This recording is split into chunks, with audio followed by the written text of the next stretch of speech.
incredible drone footage has given people a glimpse into what fire crews face while battling a huge fire. The Melbourne Metropolitan Fire Brigade have released incredible video captured by the aerial device of the rubbish blaze at the Coolaroo recycling factory. The inferno erupted in the rubbish pile at the plant last Thursday in the suburb north of the city's CBD. Ash covered much of the Melbourne sky, and debris was seen tens of kilometres away as fire services attempted to control the fire. Incredible drone footage has given people a glimpse into what fire crews face while battling a huge fire. The blaze erupted at the plant in Coolaroo, north of the city's CBD. The Melbourne Metropolitan Fire Brigade have released incredible video captured by the aerial device of the rubbish blaze at the Coolaroo recycling factory. The drone gives an aerial perspective of the smoldering rubbish as fire engines and crews blast it with water. At least half a dozen emergency vehicles can be seen, with cranes also working to shift flammable objects to safety. Huge amounts of smoke are still emanating from the fire into the evening.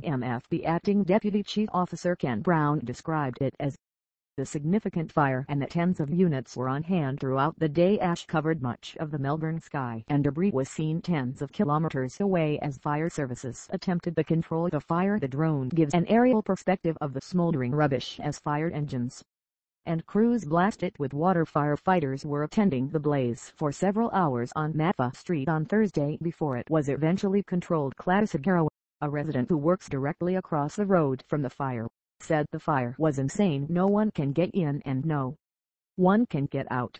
She told AAP, "It's really bad. Ash and papers are flying everywhere." One woman told 3 she got ash in her eye in Pascoe Vale, more than 10 kilometres away from the blaze. Firefighters were attending the blaze for several hours on Matfa Street on Thursday before it was eventually controlled.